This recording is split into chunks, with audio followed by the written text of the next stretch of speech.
자, 여러분 안녕하세요. 오늘의 한자어 427번째 시간, 이 단어에 대해서 알아보도록 하겠습니다. 일단 어떻게 이 글자를 읽을까요? 이 글자의 도금은 우리가 공룡이라고 읽습니다. 앞에 공이 장음이네요. 그래서 공룡 이렇게 읽으면 될 것 같습니다. 여러분들이 잘 아시는 바와 같이 이것은 중생대 쥐라기와 백악기에 걸쳐 번성하였고 지금은 멸종한 거대한 파충류를 통틀어 이르는 말로 되어 있습니다. 보통 이 글자에 대해서 한자를 주로 쓰고 있는 중국과 일본에서는 왜 이런 글자를 붙였는지 대략 알 수 있지만 한글을 주로 쓰고 있는 우리나라로서는 이 공이 무서울 공자, 두려울 공자라는 사실을 간과할 경우가 상당히 많죠. 첫 번째 글자는 그래서 준 3급의 두려울 공자입니다. 여러 가지 이치자가 많이 있습니다만 그 중에 눈에 띄는 것이 가장 간단한 이거네요. 그렇죠? 금문도 이렇게 생겼고 소전체 들어서 옆에 이런 글자가 생긴 것을 알 수 있습니다. 손과 관련이 있는 것 같죠? 그럼 설문회자는 어떻게 풀고 있을까요? 허신의 설문회자에서는 이 글자를 이렇게 얘기합니다. 구야, 두려워하는 것이다. 실제로 두려울 공과 두려울 구자는 서로 유사한 의미를 갖고 있습니다. 의미를 갖고 있어서 보통 공구라는 글자도 따로 있을 정도로 공이 구고 구가 공입니다. 허신은 이 글자를 형성자로 보았습니다. 마음심의 뜻을 따르고 옆에 있는 이 글자 잘 쓰이지는 않습니다만 품을 공자라고 구성자로 많이 씁니다. 품을 공자고요. 참고로 옆에 있는 이 글자, 이 글자는 잡을 극자입니다. 그리고 옛 글자 고자체로는 고자로는 이것도 있습니다. 이것이 좀 더 이해하기가 쉬울 것 같아요. 옛 글자가 처음에 이렇게 시작했으니까 아까 금문도 그랬고요. 이 글자 같은 경우는 원래 그 성을 지을 때 쓰던 어떤 축조법이죠. 그런 도구이기도 하고요. 흙을 쿵쿵 내리찍어서 벽돌의 모양도 갖추고 그 다음에 흙을 다지는 역할을 했죠. 그런 의미로 보자면 이 공자는 이 중국어 콩과 마찬가지로 마음을 쿵쿵 짓누르다라고 해야 될까요? 아니면 쿵쿵거리는 그런 심장의 박동을 의미할까요? 어느 정도는 의성어와 의태어도 겸하고 있지 않을까 하고 개인적으로 생각을 해봤습니다. 그래서 누군가 쿵쿵 짓누르는 듯한 그런 마음인데 옆에 있는 이 잡을 극자도 있기 때문에 그래서 자신도 모르게 손으로 꽉 잡게 되는 이런 느낌이 아닐까 싶습니다만 허신이 이야기한 바대로 이 글자가 숨을 공자이기 때문에 이 글자는 소리 요소다. 그래서 형성으로 보는 것이 가장 깔끔하긴 할 것 같습니다. 대부분의 이체자를 보시면 이 장인 공자는 항상 공통적으로 들어가 있거든요. 이거는 달아나는 마음인 것 같고요. 이거는 뭔가 굽어 있는 마음이다 이렇게 볼 수도 있겠습니다. 자, 그럼 계속해서 두 번째 글자 보시겠습니다. 두 번째 글자는 용용자입니다. 여러분들께 잘 아시는 바와 같이 용용자는 대표적인 상형 글자입니다. 저 위에 있는 이건 뿔 같기도 하고요. 그리고 수염이라든가 혹은 이렇게 날카로운 이빨을 그린 것도 있습니다. 갑골문, 금문 다 있고 소전체에서는 왼쪽, 오른쪽, 좌우로 이게 나뉘어져 있죠. 왼쪽은 그 위에 있는 머리 모양, 그 다음에 이건 육달월이니까 이것이 몸통이다. 오른쪽 부분은 잘 보면 갈기 같기도 합니다. 어쨌든 소전체부터는 갑골문과 금문보다 훨씬 그 형태를 알 수 없게 되었네요. 자, 허신은 설문회자에서 어떻게 죄송합니다. 허신은 설문회자에서 이 글자를 어떻게 풀고 있는지 보겠습니다. 인충지장 이렇게 되어 있네요. 비늘이 있는 그런 동물 중에 우두머리다. 비늘이 있다고 하면 보통 파충류나 아니면 어류, 잉어 같은 어류를 뜻하겠죠. 그리고 숨을 수 있고 나타날 수 있고 가늘 수도 있고 클 수도 있고 짧을 수도 있고 길게 만들 수도 있는 여러 조화를 부릴 수 있는 그런 신 같은 존재라고 볼 수 있죠. 춘분 지점에는 하늘로 오르고 추분 가을철에는 잠연 못에 잠기듯이 이렇게 숨어 있다.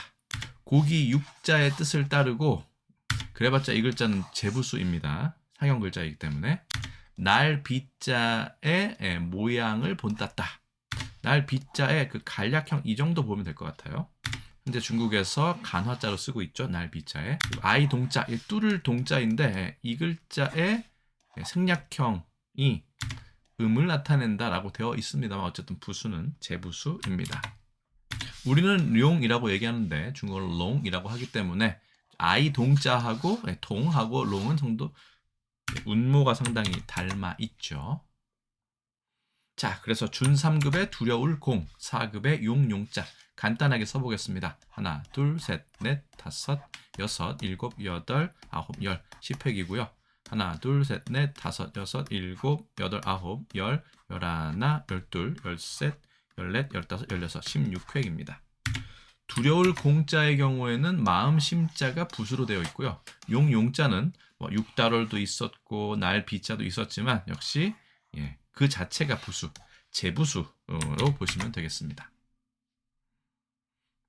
자, 공룡에 대해서 표준국어 대사전을 살펴보았습니다. 그러니까 공룡 이렇게 발음을 하고요. 자, 1번 동물로서 중생대 쥐라기와 백악기에 걸쳐 번성하였던 거대한 파충류를 통틀어 이르는 말.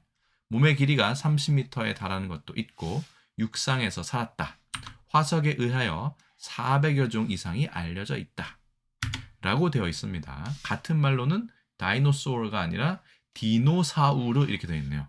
일본어도 마찬가지로 디노사우르가 공룡을 대체하는 말이기도 합니다. 자, 2번은 좀 비유적인 뜻이죠. 규모가 매우 큰 것을 비유적으로 이르는 말. 대형 건물은 전기를 먹는 공룡이다. 요즘은 공룡급, 공룡식 이렇게 얘기 안 하고 매머드급, 예전 말로는 맘모스급 이렇게 얘기했죠. 맘모스가 매머드고 매머드가 맘모스입니다. 자, 두 번째 뜻은 비유적인 의미였고요. 계속해서 두려울 공자가 들어간 낱말 간단하게 살펴보고 넘어가겠습니다. 오늘의 한자 274번에 보시면 제가 공갈이라는 단어를 설명드린 적이 있었는데 그때도 간단하게 이 글자에 대해 설명을 드렸습니다. 자, 첫 번째 단어는 공포, 두 번째는 공갈, 바로 여기죠.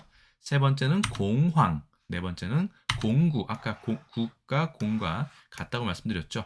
그 다음 다섯 번째는 공처, 아내를 두려워하는 것. 지금 잘 쓰지 않습니다만 예전에 공처가라고 이야기한 적이 있었죠. 자, 가공이라고 하면 두려워할 만하다 이 뜻이고요. 황공이라고 하면 당황하고 좀 두렵다. 보통 황공하옵나이다 이렇게 사극에서 많이 쓰죠. 자, 용자로 끝나는 말, 시작하는 말 보겠습니다. 첫 번째 글자 용안, 임금의 얼굴을 높여 이르는 말이죠. 육룡도 역시 수레를 끄는 6마리의 용이라는 뜻으로 임금의 수레를 비유적으로 이르는 말이 육룡입니다. 비슷한 뜻으로 와룡과 잠룡이 있죠.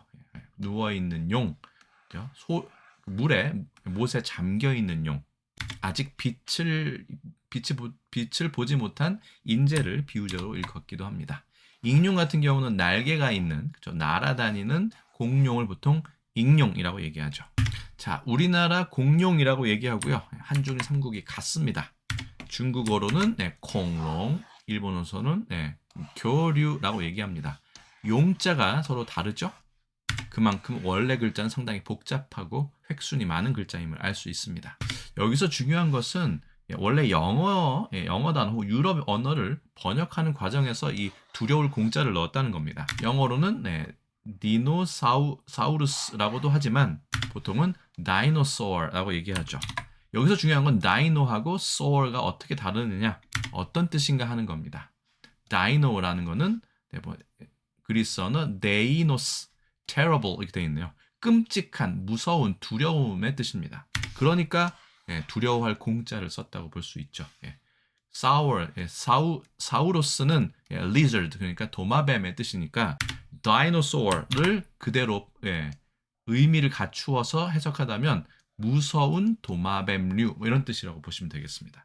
그러니까 서양의 드래곤과 우리나라 동양의 아시아의 용이 상당히 비슷하기 때문에 용 중에서도 무섭고 두려운 용을 공룡이라고 이름 지은 것은 라틴어의 근원을 어원을 살려서 번역한 것이다 라고 할 수 있겠죠.